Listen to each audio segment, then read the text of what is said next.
अस्सलाम वालेकुम नाज़रीन।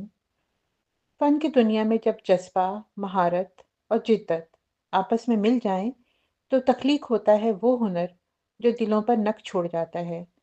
Chamber of commerce and industry Multan के ज़ेर एहतमाम स्टॉल डेकोरेशन मुकाबला एक ऐसा इवेंट था जिसने ख़वातीन हुनरमंदों को अपने फ़न का मुज़ाहरा करने का भरपूर मौका फ़राहम किया।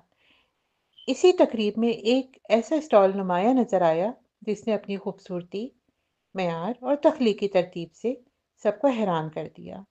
ये स्टॉल था बासलाहियत खातून आसवा बेग का, जिन्होंने अपनी कंपनी कलर्स के तहत कस्टमाइज्ड ज्वेलरी का शानदार तारुफ करवाया। कलर्स बाय आसिफा सिर्फ एक ब्रांड नहीं, बल्कि हर उस औरत की नुमाइंदगी है जो खूबसूरती को अपनी शनाख्त बनाना चाहती है।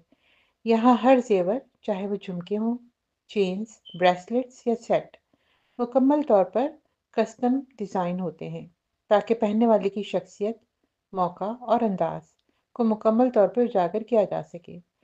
आसवा बेग की ज्वेलरी में मिलता है रवायती पाकिस्तानी फ़न का जदीद अंदाज के साथ हसीन इम्तिजाज। हर पीस में उनके जज्बे, विजन और आला ज़ौक़ की झलक साफ दिखाई देती है।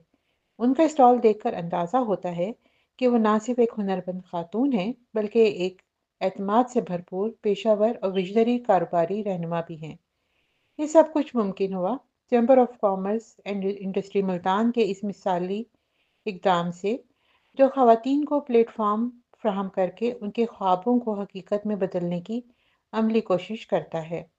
ख़ास तौर पर इस इवेंट के रहनुमाई करने वाली कन्वीनियर मोहतरमा रोमाना तनवीर का शुक्रिया, जिन्होंने ख़वातीन को मरकज़ी मुकाम देने का बीड़ा उठाया और कामयाबी से पूरा किया।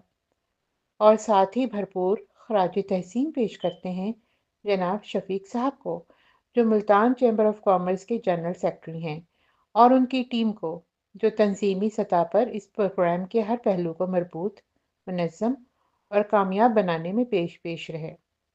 हम ऐसे बाहुनर, मेहनती और पुरअज़्म चेहरों को रोशनास कराने के लिए आपके साथ हैं। लिहाजा हमारा मिशन ये है कि ये आवाज़, ये हुनर और ये जज़्बा पूरी दुनिया तक पहुँचे। इसीलिए अभी सब्सक्राइब करें हमारा channel Sam stitch and style, जहां हम लाते हैं आपके लिए वो असल कहानियाँ, वो असल लोग और वो असल पाकिस्तान, जो काबिल फ़ख्र भी है और काबिल तक़लीद भी। वीडियो को लाइक कीजिए, दोस्तों के साथ शेयर कीजिए और कमेंट्स में हमें ज़रूर बताइए कि आपको कलर्स बाय आसिफा की कौन सी ख़ास बात सबसे ज़्यादा पसंद आई, क्योंकि आपकी राय ही हमें मज़ीद जोश और जज़्बा देती है कि हम हुनर की ये खूबसूरत शम्मा रोशन रखते रहेंगे।